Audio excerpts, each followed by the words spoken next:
pensando bem sobre riqueza. É um tema importante para nós pensarmos, avaliarmos o que a Bíblia diz sobre isso, o que estava acontecendo aqui com os ouvintes de Tiago, quando ele traz essa palavra. Pensando bem sobre riqueza, Tiago capítulo 5, de 1 a 6. Nós vamos lembrar primeiro, antes de lermos o texto, do que nós falamos na semana passada. Falamos sobre planejando bem a vida e percebemos que há um caminho, segundo o texto, capítulo 4, de 13 a 17, nós precisamos aceitar o desconhecimento em relação ao futuro. Nós não dominamos tudo, aprendemos sobre isso. Precisamos valorizar a vontade de Deus e precisamos verificar as motivações, o que está acontecendo em nosso coração quando estamos planejando isso ou aquilo. Foi o que nós aprendemos na semana passada. Nós estamos vendo um tom que Tiago dá até aqui, e já no capítulo 4, 13, ele parece que muda o seu tom, um tom mais profético, naquela ideia do Antigo Testamento. Ele avança nesse tom no capítulo 5. O capítulo 5 vai falar de um comportamento inadequado. Então nós vamos ler os 6 versículos na NVI que será projetado ali, você pode conferir na sua Bíblia. Tiago 5, de 1 a 6. Amém?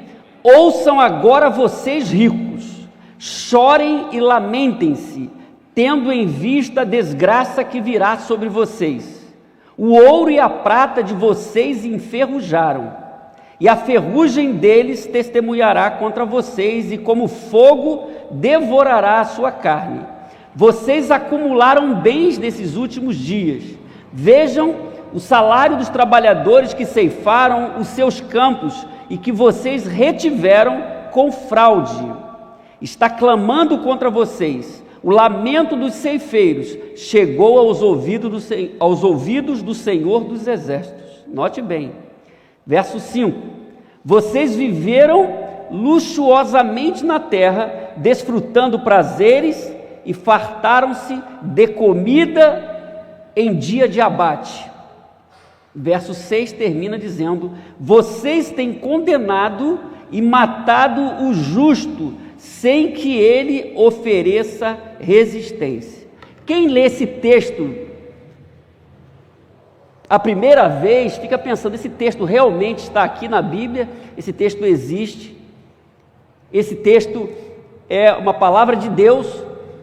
Esse texto é real, meus irmãos, ele existe, está aí. A palavra revelada de Deus é a palavra de Tiago, uma palavra muito direta aos seus ouvintes e a especificamente algumas pessoas ricas e que estavam enriquecendo não da forma correta, não em sintonia com aquilo que Deus prescreve em sua palavra. Então o texto, ao falar de riqueza, não está condenando a riqueza é uma bênção, prosperar é uma bênção, mas está condenando um modo de vida, uma forma de viver a vida e uma forma de administrar as coisas, os recursos e as finanças, uma forma não adequada de lidar com outras pessoas nesse processo todo. Então o texto é interessante, e é interessante percebermos também que o texto começa com o mesmo tom do anterior que nós trabalhamos. Então eu quero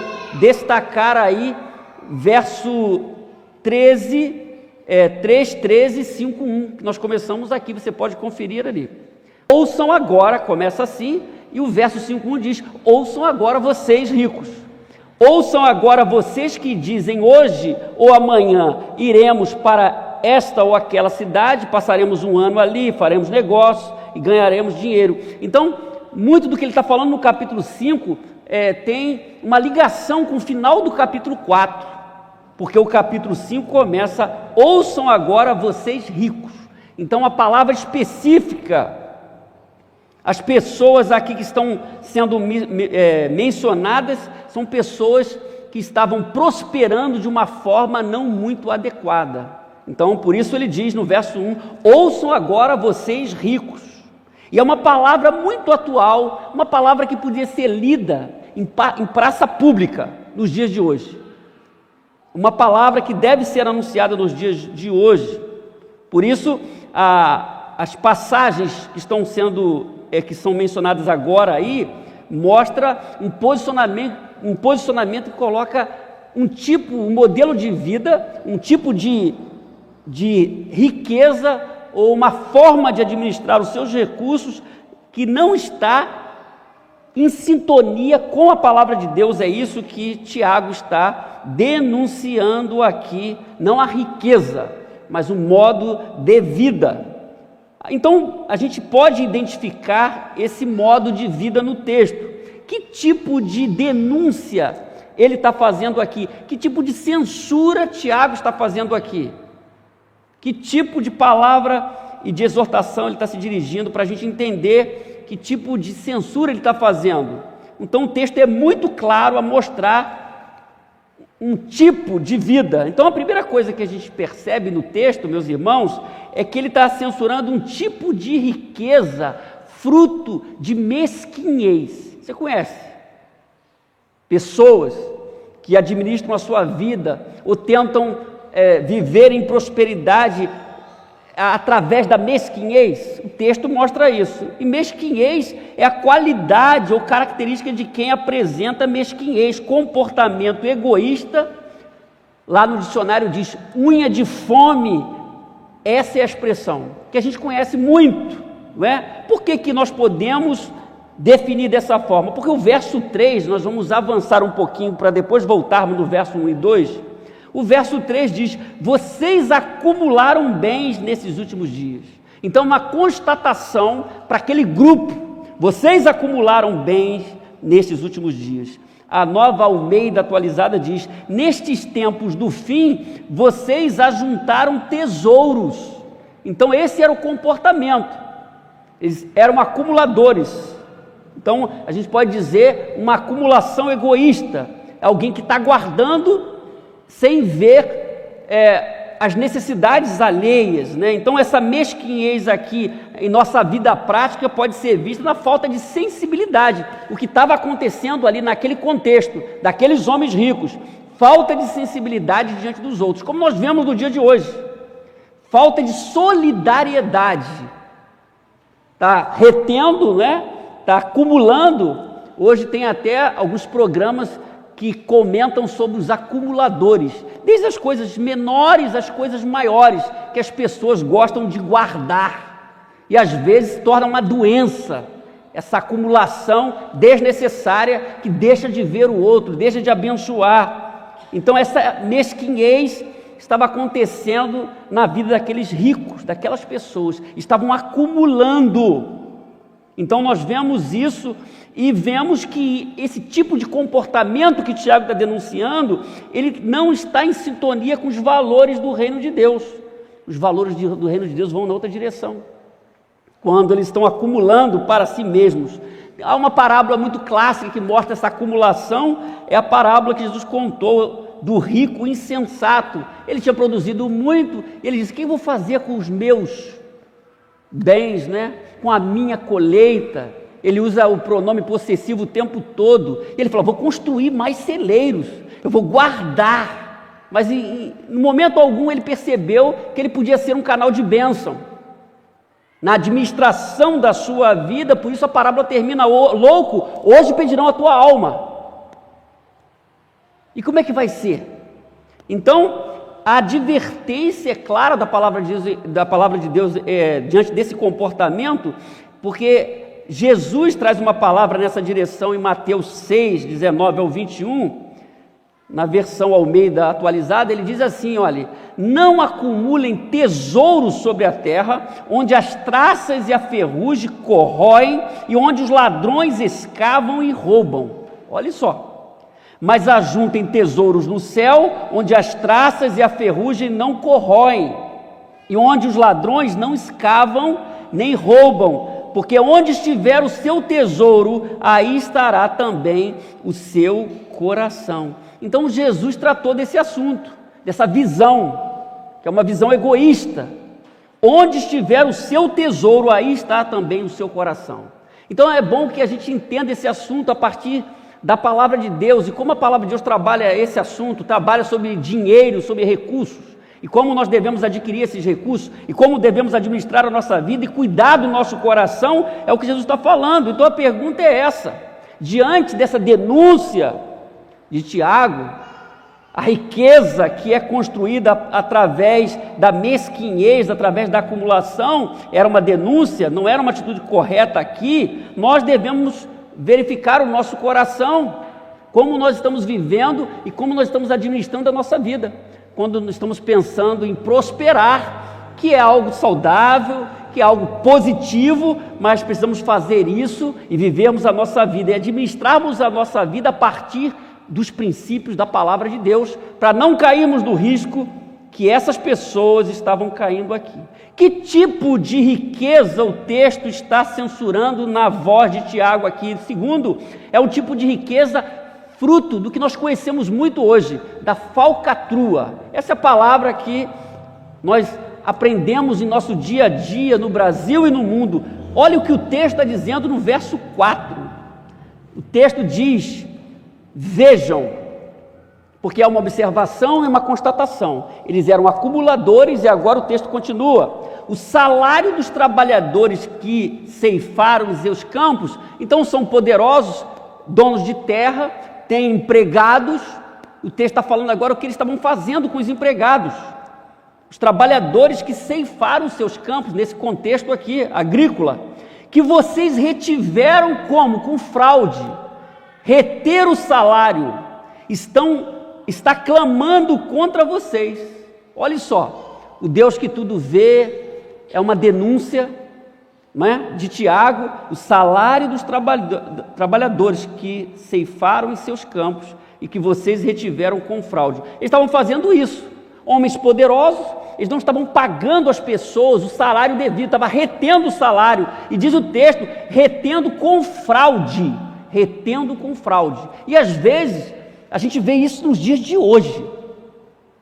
As pessoas têm empregados e não pagam os empregados devidamente e exploram os empregados. Por isso que é um texto tão atual, Então o texto fala de trabalhadores que não estavam recebendo devidamente os seus salários.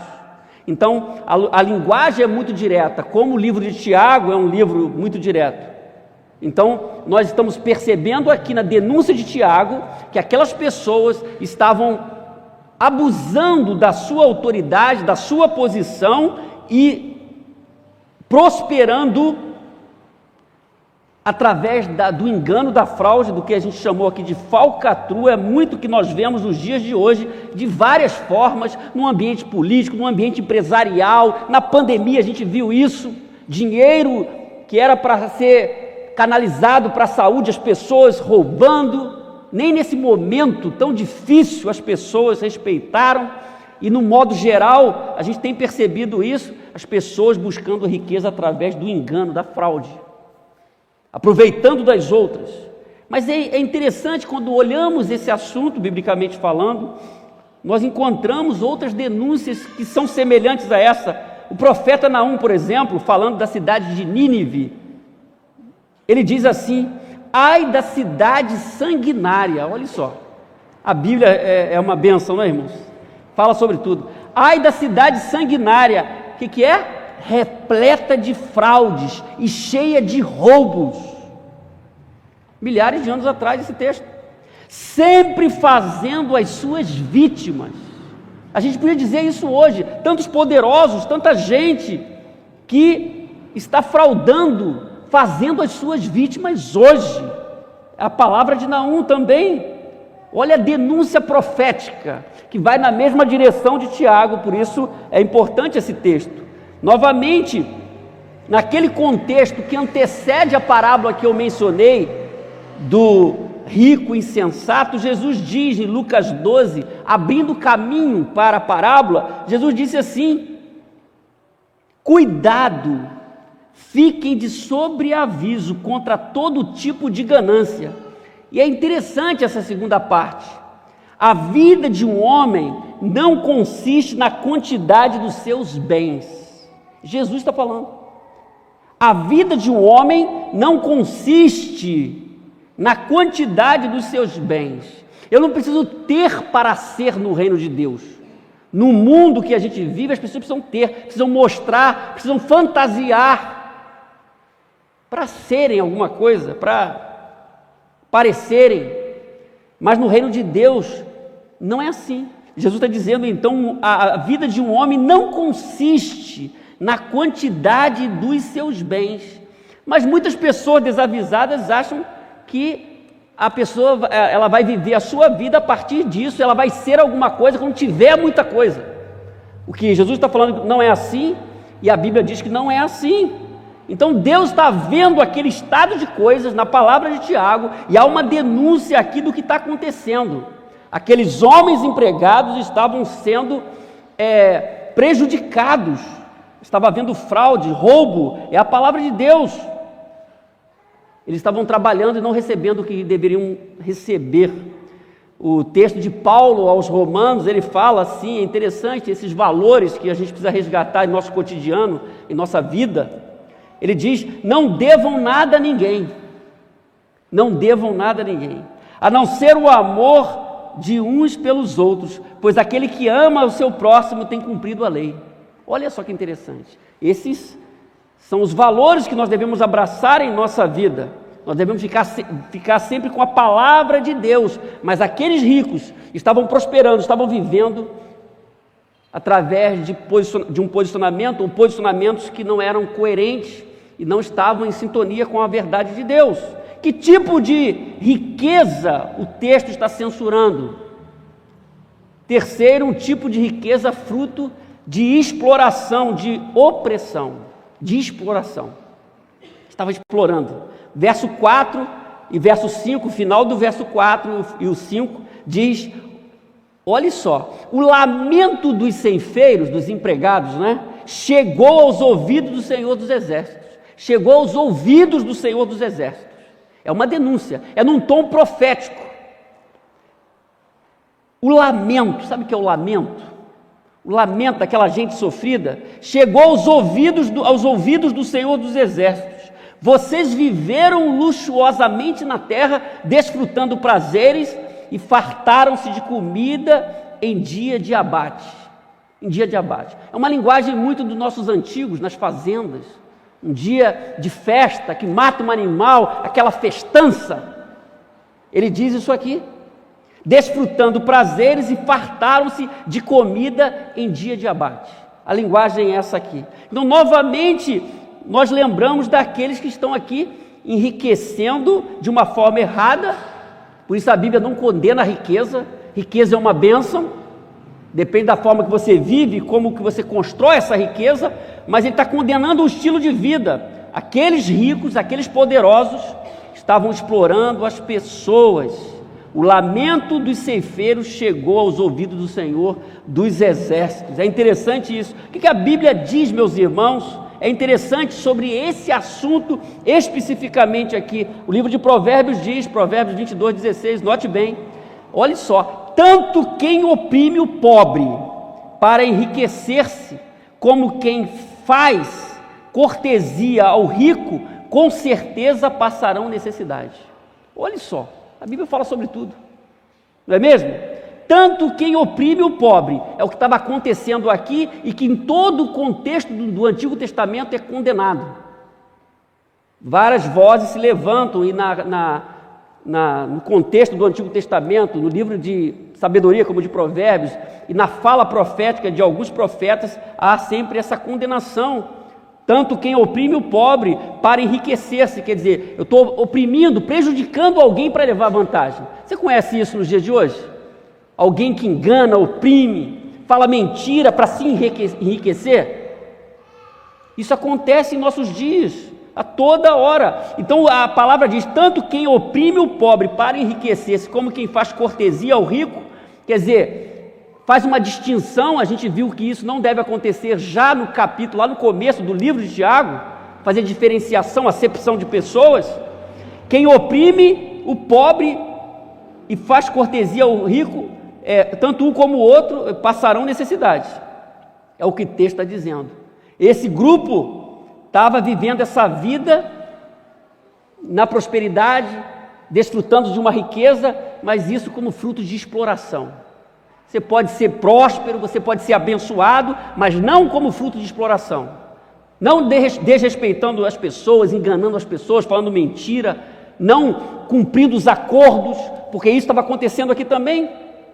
Então, meus irmãos, o texto avança e a gente vê mais uma coisa aqui, e última, que é censurada pela palavra de Tiago. Esse tipo de riqueza, que é a riqueza fruto da injustiça.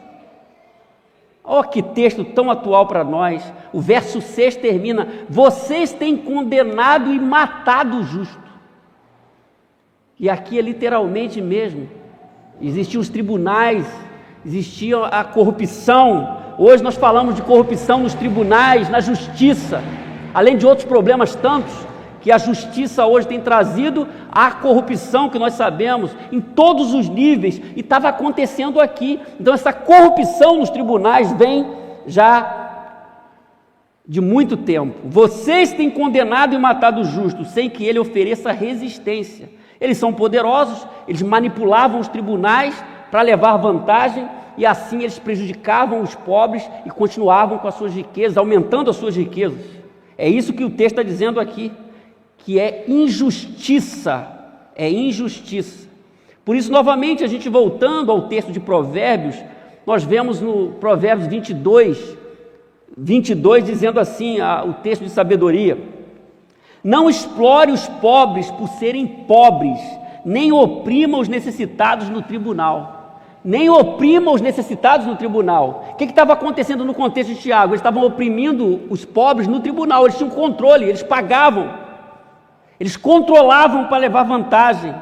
Então eles estavam oprimindo os necessitados no tribunal. Então essa palavra de Provérbios, ela se encaixa totalmente na palavra de Tiago, capítulo 5, verso 6, e que isso é condenado na palavra de Deus, porque é notícia dos jornais de hoje, deveria ser a notícia para a gente falar. Quando nós estamos pensando em política nesse ano, nós devemos lembrar desse tema. Esse tema é importante. Olha o que o profeta Amós disse, meus irmãos, Amós 5,12. Amós 5,12 diz, está ali: pois eu sei quantas são as suas transgressões e quão grandes são os seus pecados. Vocês oprimem o justo, recebem suborno e impedem que se faça justiça ao pobre nos tribunais. E isso às vezes, infelizmente, acontece hoje.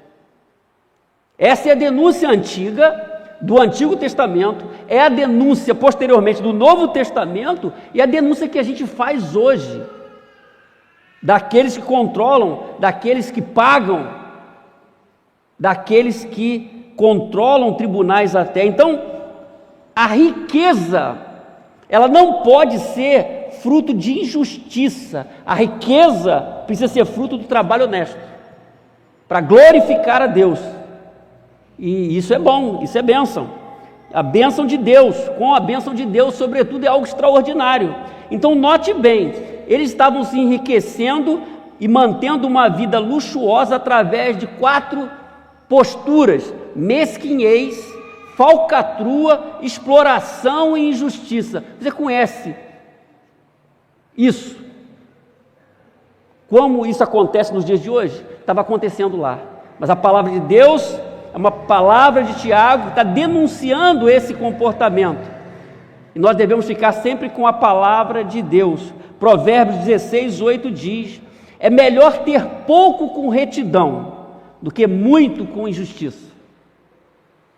É melhor ter pouco com retidão. A Bíblia não está incentivando a pobreza e nem desqualificando a riqueza. O que a Bíblia faz é colocar as coisas nos seus devidos lugares, né?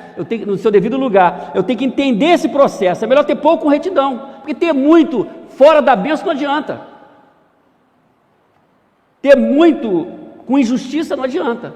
Então Deus quer que você prospere, mas da forma correta, em sintonia com a palavra de Deus. O que nós estamos vendo hoje é muito desse texto,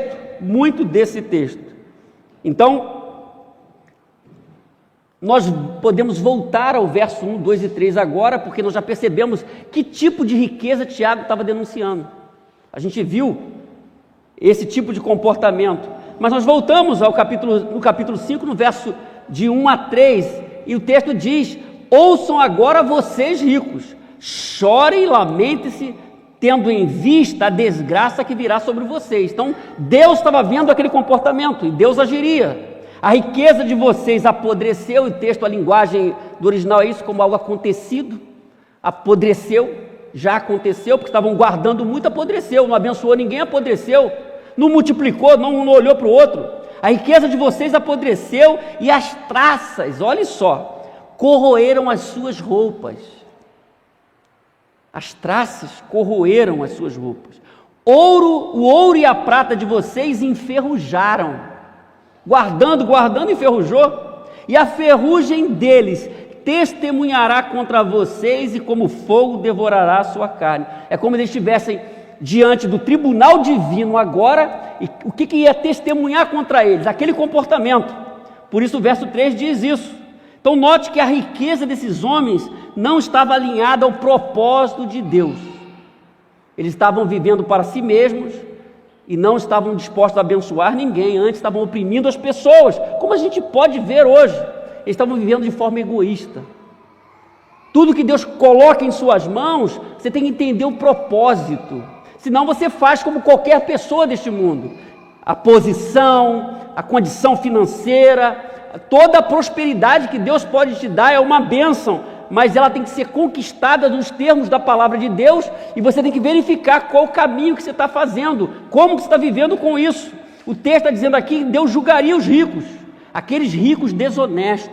Então, primeiro, eles deveriam chorar e lamentar, porque a desgraça viria. Segundo, é anunciado que a riqueza apodreceu, as traças corroeram. E terceiro, que a ferrugem deles testemunharia contra eles, e o fogo devoraria a sua carne. As consequências aqui, meus irmãos, são claras daquele comportamento. Então, diante desse fato, que nós temos um comportamento que é denunciado por Tiago, de um tipo de vida que não estava em sintonia com Deus, da denúncia do que aconteceria, nós temos dois desafios hoje. Essa palavra é muito para hoje também. Primeiro, você tem que verificar como você está adquirindo os seus bens. Isso é honestidade. Você tem que verificar como você está ganhando a sua vida, como você está avançando na sua vida. Nós, como povo de Deus, nós estamos debaixo da bênção de Deus. Isso faz toda a diferença. E Deus realmente abençoa. Agora tem que verificar como que eu estou caminhando, como que eu estou prosperando, porque aqueles ricos estavam prosperando com exploração, com falcatrua, com engano, comprando juízes no tribunal. Você conhece isso, comprar juiz no tribunal? Você conhece isso hoje? Estava acontecendo lá. Pessoas estavam comprando os juízes no tribunal. Por isso a denúncia, por isso que Deus estava vendo. Por isso que aparentemente um caminho de prosperidade para Deus não é nada. Porque Deus estava vendo, e Deus julgaria aquilo ali, como Deus vai julgar. Então, o primeiro desafio para nós, meus irmãos, eu preciso verificar como que eu estou adquirindo os meus bens, com um trabalho honesto, porque eu estou debaixo da bênção do Senhor, amém, e isso é integridade, mostra integridade, honestidade, verdade. Segundo, verifique como você está administrando o que você tem, o que Deus tem te dado, como você tem feito. O que chega às suas mãos é a mordomia. Deus é o dono de tudo. Nós somos os seus mordomos, nós prestaremos conta de tudo que Deus nos deu, nos dá e vai nos dar. Por isso eu tenho que entender o que eu estou fazendo com o que Deus me dá, seja recursos financeiros, seja alguma posse. E se eu estou administrando com a visão do reino, sendo um abençoador, investindo no reino de Deus, investindo em pessoas, investindo em causas que, como nós falamos pela manhã, extrapolam as coisas desse mundo, estão para além deste mundo, que tem desdobramentos eternos. Como que eu estou administrando aquilo que Deus me dá? Porque às vezes um crente ora para uma posição, para uma melhor situação, e quando é colocado naquela situação, ele não tem visão do reino de Deus, ele não abençoa ninguém. Ele começa a andar dessa forma que esses homens estavam andando, que são denunciados por Tiago. Então, duas coisas são importantes: como eu alcanço o que eu estou alcançando, como eu estou alcançando. A riqueza não é pecado, mas como eu estou fazendo isso? E segundo, como que eu estou administrando aquilo que Deus está me dando? Como que eu estou fazendo? Eu estou acumulando para mim mesmo? eu estou olhando, eu quero abençoar outras pessoas. Provérbios diz, um texto que eu gosto, que se encaixa aqui, é que a bênção do Senhor é que enriquece. A bênção do Senhor é que enriquece. Os estudiosos dizem que o shalom é isso. O shalom é paz e prosperidade. É o shalom de Deus. Paz e prosperidade. É a convicção do povo de Deus. A bênção do Senhor traz riqueza e não inclui dor alguma. A bênção do Senhor não vai colocar você em situações perigosas, não vai trazer dificuldade para você, como muitos homens que nós já vimos na história do nosso país, que roubaram e acharam que nunca ia acontecer nada, e hoje estão atrás das grades, e vestiram um jalequinho de presidiário, e ficam ali andando com aquela roupinha de marginal, e a gente olha assim, meu Deus, como é que pode, como é que isso aconteceu? A gente fica até entristecido ainda com aquela situação, porque fizeram o que fizeram muitas vezes achando que aquilo era prosperidade, que nunca iriam ser denunciados, não é? Estão presos aí com 50 anos, 100 anos, como nós temos na história do estado do Rio de Janeiro. Então a bênção do Senhor traz riqueza e não inclui dor alguma. Então é melhor estar na bênção do Senhor. Eu posso caminhar, eu posso sonhar, eu trabalho, eu vivo honestamente e vou vencendo. E quando eu venço, e quando Deus coloca bens em minhas mãos, eu pergunto, para que isso? Porque eu não sou ímpio. Se Deus está me abençoando, para que Ele está me abençoando? Então eu tenho que ter uma visão do reino de Deus, ser um abençoador. Porque a riqueza e o bem-estar, biblicamente falando, é fruto da bênção do Senhor. Então fique atento e, sobretudo, lembre-se da palavra de Jesus que nós já citamos aqui. Eu quero destacar esse texto aí, Lucas 12:15. A vida de um homem não consiste na quantidade dos seus bens. Para você ser o que Deus quer que você seja, não precisa de ter bens. É outro papo. A vida de um homem não consiste na quantidade dos seus bens, mas tem gente hoje achando que ele só pode ser alguém importante se ele for ter muita coisa. E aí nesse caminho ele se precipita, ele entra em acordos errados, ele age de forma desonesta porque ele quer galgar uma posição. E esse não é o caminho de Deus para nós adquirirmos riqueza. Então saiba que no reino de Deus você não precisa ter para ser.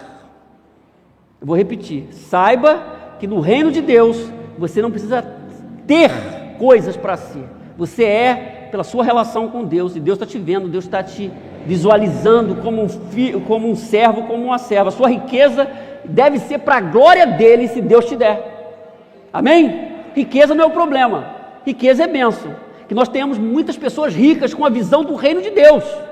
Não adianta ter riqueza e não ser um abençoador, não adianta, e reter. Eu oro para Deus me dar, mas quando Deus me dá, eu não tenho visão nenhuma do reino de Deus. Quantas pessoas nós vemos assim? Não investem na obra missionária, não abençoam pessoas. A gente tem que ter para ter essa visão do reino de Deus, ser um abençoador. Amém? Então, nós devemos avaliar o nosso modo de vida. Você é um abençoador? Você está abençoando? Você está prosperando, mas está abençoando? Está tendo olhos para os outros? Então, nós devemos avaliar a nossa vida. O nosso desafio é esse. Nós devemos ser essas pessoas doadoras, solidárias, que manifestam o amor de Deus com tudo que tem, com tudo que faz. Então não permita jamais, é o que a Bíblia diz, que o dinheiro seja o seu ídolo, que Jesus condenou. Para muita gente o dinheiro é um ídolo, elas servem ao dinheiro, mas Jesus nos alertou sobre isso. Nós somos filhos de Deus, nós servimos ao Senhor, Ele está em primeiro lugar. Então vamos pensar em tudo isso, meus irmãos, e vamos trabalhar, vamos sonhar com coisas boas para a nossa vida, para a nossa comunidade, para a nossa família. Isso é bênção pura. Vamos trabalhar para isso, vamos trabalhar com honestidade, vamos fazer o que nós podemos, mas vamos lembrar que nós estamos e precisamos estar debaixo da bênção do Senhor, e quando Deus nos der, nós devemos administrar, e nós devemos ter um olhar daquele que pertence ao reino de Deus, que é discípulo de Jesus, ser um doador, ser um abençoador. Amém? Louvado seja o Senhor por tudo.